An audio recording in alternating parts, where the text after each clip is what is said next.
Bom, vamos falar então como revisar, pessoal. Basicamente, a forma que a gente vai revisar, ou seja, a gente precisa resgatar as informações que a gente já viu, né? Que a gente já aprendeu. Então, a maneira mais eficiente, aqui a gente está falando de revisões de alto nível, tá? A maneira mais eficiente que você vai gastar menos tempo e vai obter um alto rendimento é voltando nos seus grifos, tá? Releitura dos grifos.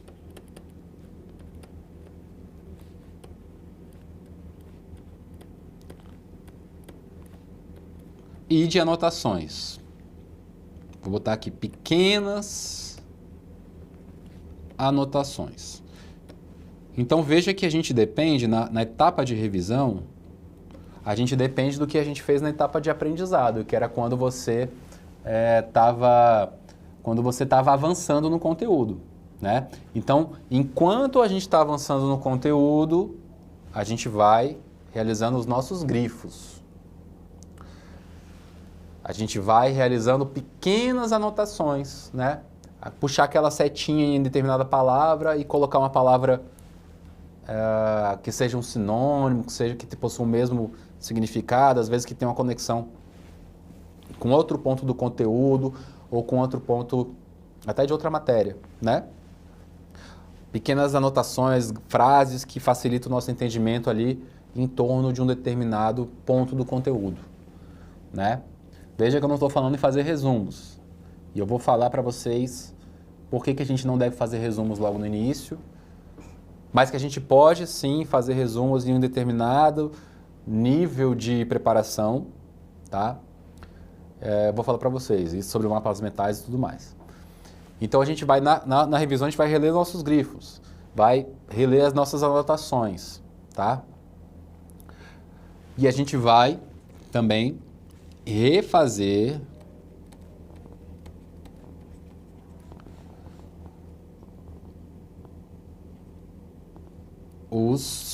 deixa eu apagar aqui, os exercícios marcados. O que são os exercícios marcados? O que eu chamo de exercícios marcados? Ou então a gente pode até colocar aqui, assim, separados, né? São os exercícios que a gente marcou, que a gente separou para refazer na revisão. Então a gente não vai na revisão refazer todos os exercícios, todos, não. Você vai refazer exercícios que você vai selecionar, ainda quando você fez lá pela primeira vez, você vai selecionar aquele exercício que possui qual característica? Que deixou você inseguro, que você você fala, poxa, se um exercício desse cair na minha prova hoje, eu acabei de ler o conteúdo, mas mesmo assim, se esse exercício caísse na minha prova, eu não teria segurança de que eu acertaria esse exercício. Porque ele abordou o conteúdo de uma forma diferente que você está acostumado, ele falou de uma parte do conteúdo que você ainda não está muito seguro, que aprendeu efetivamente, né? Às vezes ele tem um enunciado mais complexo que te deixou embananado, né? Esse tipo de exercício você marca e você tem que refazer a cada revisão que você fizer. Até chegar o momento que você vai se sentir seguro nesse exercício. E aí você pode até desmarcar ele e deixar de passar a não fazê-lo nas próximas revisões. Porque você vai fazer revisão até a sua prova, né? Tudo que você está estudando hoje, em algum tempo, você vai revisar e depois vai revisar de novo periodicamente até a véspera da sua prova. Você brincar até lá dentro da sala, você vai estar com o seu material terminando de revisar alguma coisa, até o fiscal mandar você fechar para começar a fazer a prova. A depender da estratégia que você vai utilizar. Inclusive, e voltando aos grifos também, vai ter coisa que você vai grifar no início que você não vai sentir, que você vai achar que vai grifar demais, que você vai e vai grifar demais mesmo, não vai se sentir seguro nos grifos, vai deixar coisa importante passar batido nos seus grifos. Não tem problema, porque a cada revisão você vai apagar os grifos que você realizou em excesso, você vai Inclusive, né, olhando com base nas questões que você vai fazendo, você tem que voltar para saber se você grifou aquele trecho importante que foi abordado na questão e que você não sabe se está lá nos seus grifos, você tem que se certificar disso, tá? Então é um processo iterativo de vai e volta, né, constante. Mas na revisão você vai reler esses grifos, tá? E refazer os exercícios. E vai refazer os exercícios marcados, tá? É basicamente isso como regra. E depois, nas suas revisões depois que você finalizar a matéria, tá? Depois que você finalizar a matéria, você pode ingressar com resumos e mapas mentais. Mas isso só depois que você ingressou que você finalizou a matéria. E não é para tudo.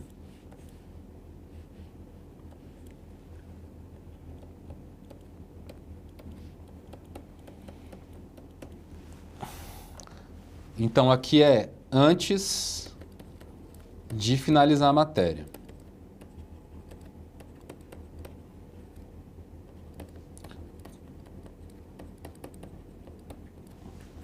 E aqui é antes, e aqui é, aliás, antes e depois, tá? Aqui é sempre você vai fazer isso, mesmo depois que você finalizar a matéria. Aqui é depois que você finalizar a matéria.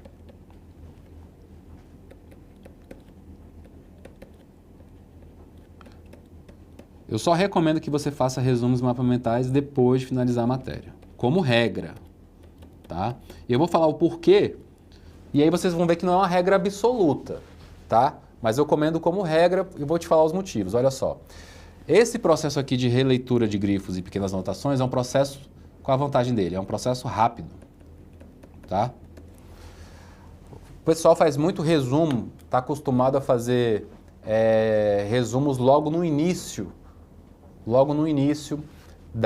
dos estudos. E isso vem da minha opinião, né? Do fato que a gente, em geral, o brasileiro, o estudante brasileiro, está acostumado a estudar escrevendo. É uma prática, né? Quando você tinha lá o professor no seu segundo grau, na sua faculdade, o que ele fazia? Ele enchia o quadro de coisas escritas, de anotações, e mandava vocês, né, os alunos escreverem tudo, né? Essa foi a minha experiência, pelo menos. Eu estudei escola particular, estudei escola pública, estudei universidade pública, estudei também universidade privada. E, na regra geral, é assim, né? A aula, o professor fica lá e fica escrevendo no quadro e a gente tem que anotar. Ou então ele dita, vai falando, né? Claro, ele também pode falar, depende, claro, também da faculdade, depende da escola. Mas principalmente na escola, em regra, o professor anota as coisas no quadro e os alunos têm que escrever. E depois na faculdade varia do curso, varia, enfim. Às vezes o professor só dita, fica falando e os alunos ficam escrevendo. Mas a gente se habitua a estudar, a estudar escrevendo.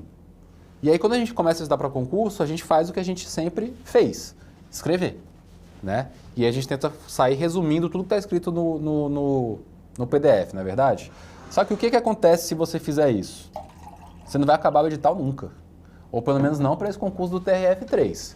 Você vai terminar de resumir tudo daqui a 2 anos. E aí, beleza. Depois que você tem o resumo, pronto, é uma maravilha, é show de bola. Que aí você revisa pelos resumos. A questão é que vai demorar muito tempo para você fazer isso, entendeu? Para que você vai fazer vai adotar um caminho mais longo se você pode adotar um caminho mais curto e ter o mesmo resultado? Né? Aí cada um tem a sua opção. Eu quebrei a cara, eu fiz a mesma coisa. Quando eu comecei a estudar para concurso, eu comecei a resumir tudo. Resumir livro de direito constitucional. Foi uma bobagem que eu fiz, né? Porque isso alongou a minha jornada. Depois eu tive que,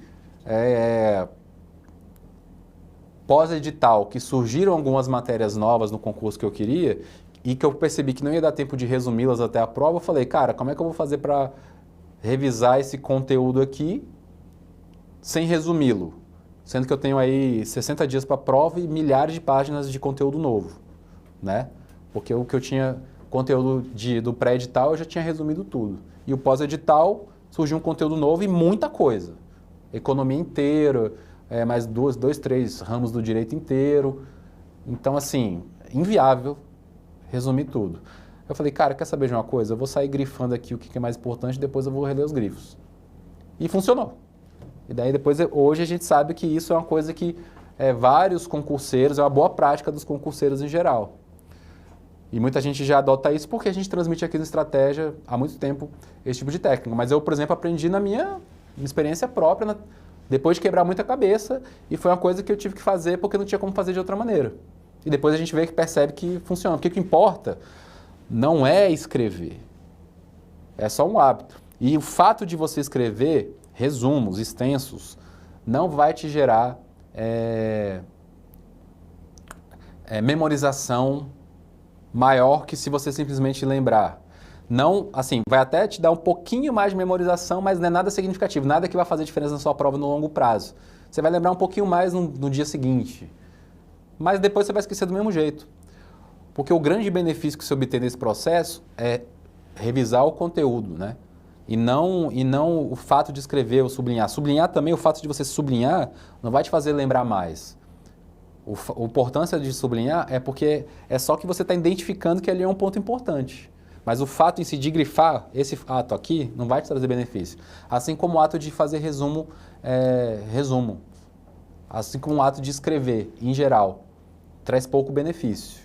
Tá? O benefício maior é você voltar toda hora naquela informação que você escreveu. Você voltar nos seus resumos, voltar naquilo que você grifou. Beleza? Para fins de concurso, porque é muita informação. É muita informação. Não dá para resumir tudo, não dá. Não tente, não vai dar tempo. Vocês podem tentar aí, mas vocês vão perceber que não vai dar tempo. Né? E o concurso do TRF já foi atualizado. Então, não vai, pode, né? Tudo indica que esse ano ainda tem edital. Tá? Mas a gente precisa abandonar 100% os resumos? Não. Nada é radical. E tudo a gente tem que ter um bom senso, tá? Na etapa de avanço de conteúdo, eu sugiro, ou seja, antes de finalizar a matéria, eu sugiro que você não faça resumos. Sabe por quê? E nem mapa mental, porque também é uma espécie de resumo, tá?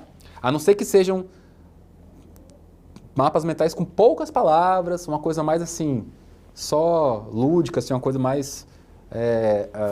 um desenho, uma coisa assim, aí não tem problema. Eu estou falando de gastar muito tempo escrevendo, tá? Quando eu falo resumo mapa mental. Se for fazer pequenas anotações, um mapa mental enxuto mesmo, com poucas anotações, não tem problema. Estou falando aquela coisa de gastar muito tempo escrevendo. Não faça isso pelo menos antes de finalizar a matéria. Então, antes de finalizar a matéria, você vai só grifar e refazer o exercício que você marcou. Por quê? É um processo rápido e você precisa finalizar todo o conteúdo. Depois que você finaliza todo o conteúdo de uma matéria, que você tem um raio-x, dos assuntos que você está melhor, que você está pior, aí você pode, tendo tempo, pensar em realizar resumos daqueles pontos do conteúdo que você está com mais dificuldade, ou seja, não é de tudo, e às vezes não é do assunto todo, é do ponto dentro de um assunto que você está com mais dificuldade, aí você pode fazer um resuminho ali. Mas a ideia do resumo não é para te ajudar nem na revisão, é para te ajudar a ter uma clareza melhor do conteúdo. Uma clareza, você entender melhor. Aí você pode. Porque quando você escreve, você se força para fazer para você escrever, digamos assim, melhor. Não é nem melhor, é escrever alguma coisa com nexo, com lógica. Isso meio que te força a entender o que você está escrevendo, sobre o assunto que você está escrevendo, né? E aí tem que ser sobre isso. Não pode ser aquele resumo que você não sabe nem o que você está escrevendo, sabe? Você está só resumindo ali, mas não está pensando. E dá para fazer resumo assim. Eu fiz muito resumo assim. Só escrevendo ali, mas sem nem... Às vezes eu nem estava pensando no que eu estava escrevendo, né? Então você tem que fazer o resumo com essas características. Tentando ali sempre escrever do seu jeito mesmo, entendeu? Não pode ser de uma forma robótica, tem que ser de uma forma realmente que você está pensando, raciocinando, beleza? Aí você faz esse resumo daqueles pontos que você está com dificuldade, ou seja, não é para todo o conteúdo, não é para todas as matérias, não é para todos os assuntos, não é para o assunto inteiro, é para um ponto dentro do assunto. E você só vai saber esses pontos quando você finalizar toda a matéria, né? E geralmente o que o pessoal faz? O contrário, ele sai resumindo tudo, independentemente do conteúdo, mesmo sabendo ou não do conteúdo, não é verdade? Só que essa não é uma forma ótima da gente utilizar o nosso tempo. E o tempo é fundamental na preparação para concursos. Tudo que eu estou falando aqui vale para mapa mental também. Aqueles mapas mentais enxutos, não tem problema. Mapa mental extenso, cheio de coisa escrita, é resumo, só que na forma de mapa mental. Então é resumo, isso aí você faz depois para determinados pontos do conteúdo que você não está tão claro, que você não se sente tão seguro, e aí você seleciona. Mas você só vai saber disso quando você terminar a matéria, entendeu? Então eu só recomendo que você faça resumos mapas mentais quando você terminar a matéria para essas situações. Eu estou sendo um pouco prolixo, mas é justamente para o pessoal entender o meu ponto aqui, tá? E depois que você terminar a matéria, não quer dizer que você vai só fazer resumo, não. Você vai voltar a fazer a releitura dos grifos e refazer os exercícios marcados. A diferença é que você pode acrescentar esses resumos e mapas mentais com bastante parcimônia nesses casos que eu falei. E a gente vai revisar também... Alguma dúvida? Deixa eu só responder algumas dúvidas aqui antes de prosseguir. Antes eu estar falando, professor, eu gosto de grifar partes do edital e faço as revisões apenas dentro dos grifos. Você acha efetivo esse tipo de revisão? Eu acabo não escrevendo nada, óbvio. Observação, eu sempre tento marcar o mínimo por página. Então, eu acho, Anderson, é mais ou menos isso que eu estou defendendo aqui, que você faça a revisão pelos grifos, tá? E essa questão de marcar o mínimo ou o máximo é muito subjetiva, né?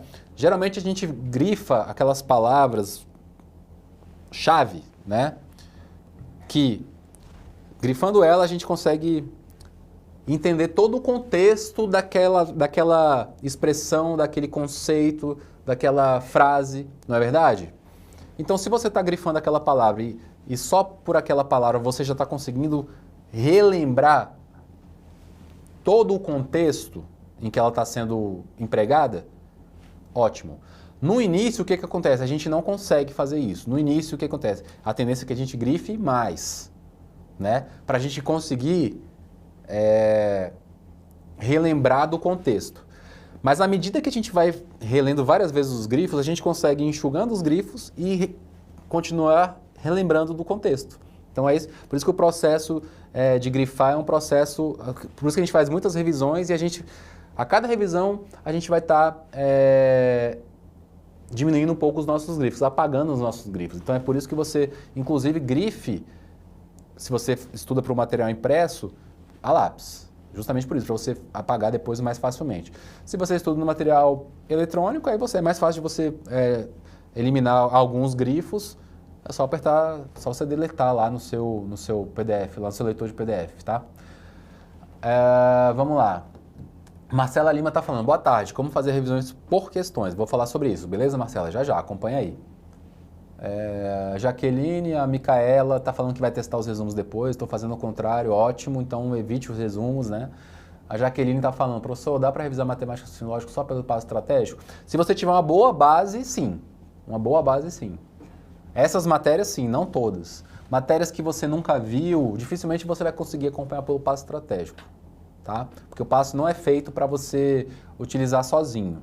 Só que ele é feito para você utilizar em conjunto com o seu pacote completo, tá? Ou com o seu curso regular. Agora, algumas matérias, como basicamente português e raciocínio lógico, matemática financeira, se você é formado em contabilidade, pode ser contabilidade também, são matérias que você já viu na vida e que você não tem muita dificuldade, aí você pode partir direto para o passo estratégico, mas só nesses casos. Ou seja, para todas as 99% das matérias, você vai ter que esgotar o seu curso regular primeiro, tá? Porque o passo estratégico é um material para auxiliar as revisões. A Natália perguntando, professor, é possível estudar apenas pelo passo estratégico? Não, aí é isso que eu te falei, né? Não dá. Como regra, não dá. Mônica, boa tarde. Como perder o vício de estudar escrevendo? Você tem que forçar a barra. Forçar a barra e não escrever, e parar de escrever. Confia que vai dar certo, tá? Então, começa estudando, vai grifando, escreve.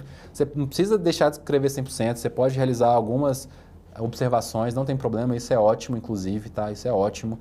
Agora, resumo, esquece. Se você não entende por que você deve evitar fazer resumos de início, volta aqui a apresentação depois, vai para o início que eu explico exatamente por que você tem que evitar ao máximo produzir os resumos. Deixar para produzi-los somente quando você tiver terminado o conteúdo, tá? Bom, então vamos lá, pessoal. O que eu ia falar? de fazer os resumos, a questão dos resumos e mapas mentais, né? O que acontece?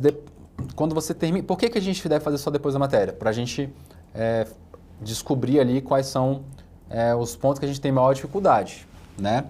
O que vai acontecer? Quando você está avançando, também uma maneira de você identificar seus pontos fracos é você identificar o seu percentual de acertos nas aulas, tá? Isso é muito importante. Então, vamos botar aqui uma matéria qualquer, Direito Constitucional. Então, você tem que ter esse controle aqui na hora do avanço. Você vê que as revisões dependem muito da qualidade do nosso avanço no conteúdo, tá? Então, aula 0, aula 1, aula 2 e assim sucessivamente. Aula 10. Então você precisa, enquanto está avançando no conteúdo, sempre calcular o seu percentual de acertos, tá? Então vamos supor que na aula 0 você esteja com 45% de acertos. Aula 1 você está com 70% de acerto, aula 2 80%, aula 10 30%.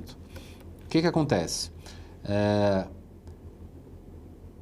justamente depois que a gente finaliza o conteúdo e que a gente obtém esse tipo de diagnóstico.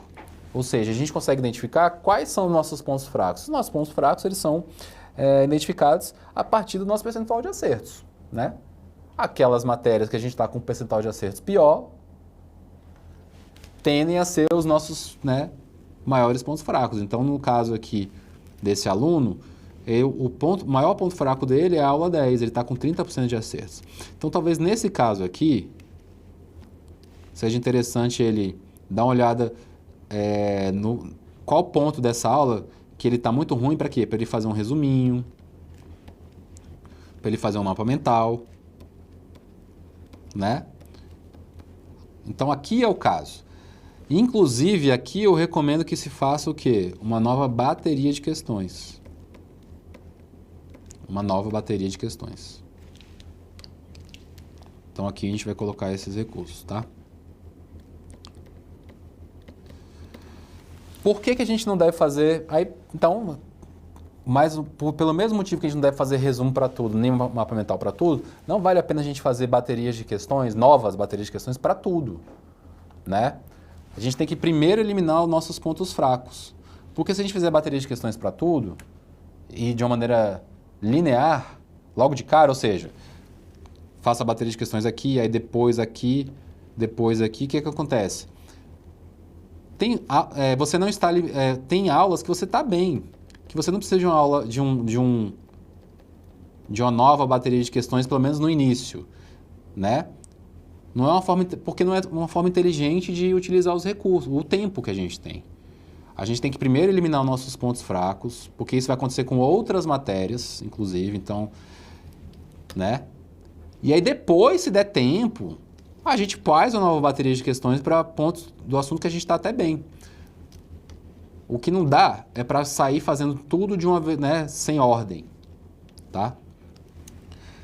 Então a gente pode, numa revisão, né, após a gente terminar a matéria,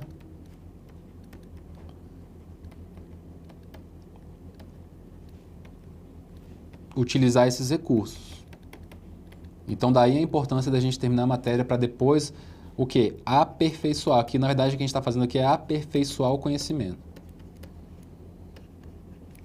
Aperfeiçoar o conhecimento sempre primeiro nos nossos pontos fracos. Então, eliminando nossos pontos fracos, né, primeiro, é uma forma da gente aumentar a nossa chance de pontos na prova, né? Porque para você... O que é melhor? Você fazer uma nova bateria de questões para aumentar em 5% aqui, ou fazer uma nova bateria de questões para aumentar para 70% aqui, ou seja, aumentar 40% aqui, né? É muito melhor aqui, porque, não se enganem, né? Para você chegar de 0 a 70, é o mesmo esforço que você tem que empregar para chegar de 70 a 75, entende? Quanto mais alto você está, você precisa de mais esforço para ter o mesmo ganho, entende? Então é muito melhor a gente chegar num nível alto de percentual de acertos logo tudo, do que procurar aumentar todos os percentuais de acerto indiscriminadamente, tá bom? Legal. Show de bola. E também não dá, e aí voltando, não dá para fazer isso durante o avanço do conteúdo porque a gente não tem esse diagnóstico, tá bom? Não tem o diagnóstico total. Então não é a melhor forma da gente utilizar o nosso tempo.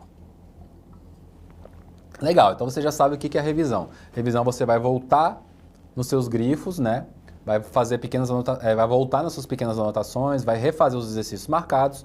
Isso você vai fazer antes e depois de finalizar a matéria, ou seja, sempre. Só que quando você finalizar a matéria, pode ser interessante, a depender do caso, né? A realização de resumos, a realização de mapas mentais, a inclusão de baterias de exercícios.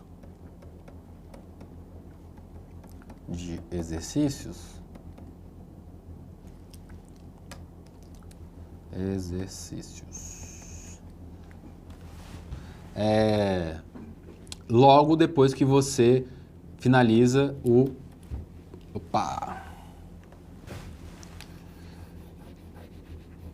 Vamos botar aqui a lista de exercícios, né? Novas listas de exercícios. Vamos botar aqui novas, LS. Depois que você finaliza, não é para tudo, ou seja, priorizando seus pontos fracos. E como a gente só sabe o nosso ponto fraco quando a gente termina toda a matéria, né? Por isso que a gente só entra com isso aqui depois de finalizar toda a matéria. Basicamente, a forma que a gente vai revisar, ou seja, a gente vai resgatar as informações que a gente já viu, né? Que a gente já aprendeu. Então, a maneira mais eficiente, aqui a gente está falando de revisões de alto nível, tá? A maneira mais eficiente, você vai gastar menos tempo